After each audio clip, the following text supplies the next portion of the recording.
O bago natin simulan ito, okay? Meron muna akong konting gustong sabihin, okay? Ito ang bibigyan natin ng reaksyon, yung kadramahan niya. Na pwede naman sana niyang i-ignore na lang, pero iniyak-iyak pa niya sa channel niya. Please stop it. No, itigil niyo na yung O ayan, nakikiusap na si Libayan. Please stop it daw. Siguro nasasaktan na siya kasi sa dami ng mga comment, iyon talaga ang napansin niya. Libayan, kayang-kaya mo namang i-block o i-delete kung hindi mo gusto ang comment. Pero sa sobrang dami ba, nasasaktan ka na ba? Kaya hindi mo napigilang umiyak? Para kang bata na napipikon, yung tipong sasabihin, stop it, tapos biglang tatakbo doon sa mga taong kanyang pwedeng pagsumbungan. Ayan, parang ikaw, matapos mong mabasa yung mga comment, takbo sa channel mo at magsusumbong ka sa mga kabatas mo. Batas natin ang channel mo, hindi ganyan ang mga gustong marinig ng mga listeners mo sa iyo.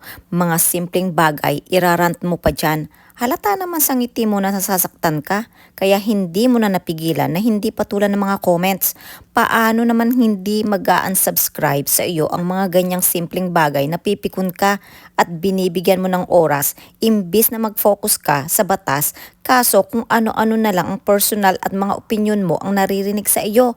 At maipilit mo lang ang opinion mo kahit magkandamali-mali ka na sa interpretasyon sa nilalaman ng batas, sige ka pa rin ng sige.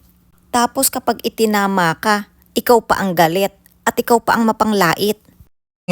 Kalokohan na lagi niyo sinasabi na matagal na akong subscriber mo. Pero ngayon mag-unsubscribe na ako. Mas magaling si ano sa'yo, mas magaling si ano sa ganyan.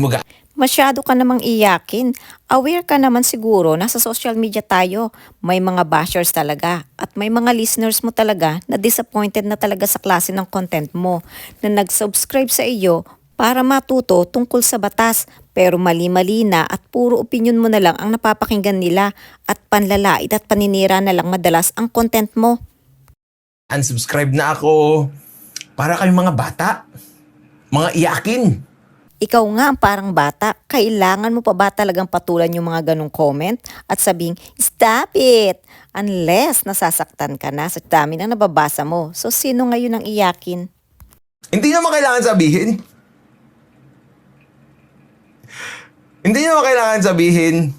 Okay. Hindi mo din naman kailangan pang sabihin, stop it. Unless nasasaktan ka na talaga. Kaya pinapatigil mo sila. Sa gusto nilang i-voice out yung disappointment nila sa kanilabasan ng batas natin, pipigilan mo sila. Ikaw nga di mapigilan sa pagtuturo ng mali, tapos para ganong comment lang, iiyak ka kaagad. Kay ina mong magsabi ng please stop it, kung sabihin din namin sa iyo, please stop pretending you are teaching about the law and stop misinterpreting and giving misinformation. If you can teach correctly, palitan mo na yung name ng description ng channel mo dahil hindi tugma ang content mo sa name ng channel mo. At ang mga kapwa abogado mo nga, natatawa na lang sa iyo. Okay, ang gawin nyo lang, no? Panoorin nyo, pag ayaw nyo, unsubscribe. Ang gawin mo, pag nabasa mo, ignore. O kung gusto mo, i-delete mo. Di mo na kailangang i-discuss. Sinasayang mo ang oras ng tao. Paano hindi mag-unsubscribe sa iyo? Ang dami mong hanash. Marami nga nagsasabi mag-unsubscribe, hindi naman nakasubscribe. Well, iba yan. Sa channel mo, hindi makaka-comment kung hindi nakasubscribe. So, ibig sabihin, kapag naka-comment sila, ibig sabihin nakasubscribe. Huwag ka nun. Mag-subscribe ka muna.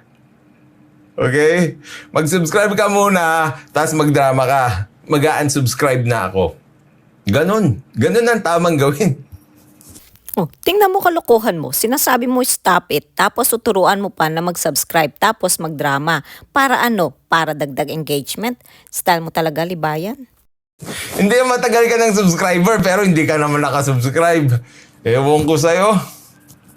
Ewan ko rin sa iyo, Libayan. Sabi mo stop it. Tapos ngayon, gusto mo pang mag-subscribe sila para maka-comment. Ako nga nag-unsubscribe na sa iyo. Gusto kong mag-comment, kaso it won't let me. Kaya napilitan akong mag-subscribe ulit para lang maka-comment.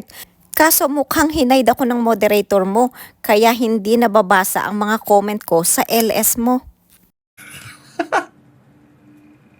Parang gusto pang magpapigil. Oo nga eh. Anong oo nga, hindi yan nagpapapigil. Gusto nila lang ihatid at malaman ni Libayan ang channel niya ay taliwas na sa description nito kaya nag-unsubscribe na sila at baka sakaling magising din ng iba. Unfortunately, kapag ang tao na brainwash na kahit mali-mali na ang turo at kahit puro kadramahan na lang, hindi na nila nakikita ito. Isipin nyo dito ha, isipin nyo dito sa batas natin, tayo, di ba? We encourage people to actually argue. You encourage to argue? Ayang ka na naman sa kasinungalingan mo. Ayaw mo nga makipag-argue, di ba? Nang itinatama ka namin sa age of sexual consent, we challenge you pero ayaw mo dahil gusto mo abogado. At ang ginawa mo, nilait-lait mo pa kami at inakusahan mo pa kami na PDF file protector. Ikaw na nga ang mali, ikaw pa ang galit at mapanglait. Natalo ka na nga sa debate. Ipinipilit mo pa rin ang mali mong interpretasyon. Di ba? Raise points, valid points. Ngayon, kapag ikaw, yung klase ng tao, na kapag binanatan ka ng argumento, iiyak ka, tapos tatakbo, iyak uwi. Iyan ang ugali mo, masyadong iyakin. Tapos na nga ang debate at nagdesisyon na ang tatlong justices at natalo ka na nga pero iyak ka pa rin ng iyak. Well, you don't belong here. Di ba? Kung nag-subscribe ka, it was a mistake for you to subscribe in the first place. Agree ako dyan sa sinabi mo, mistake talaga ang mga nag-subscribe at nagbayad ng membership fee sa channel mo dahil mukhang sa nakikita ng marami na for the views and money ka na lang, kaya nag-unsubscribe na sila. Kaya kung hindi mo gusto ang comment nila, huwag mo nang gawing big issue yung comment dahil in the future sigurado kapag nakilala ka nila at nakita nila ang kaipokritohan ng channel mo, makakakita ka pa ulit ng mga last comment na ganyan before they hit the unsubscribe button.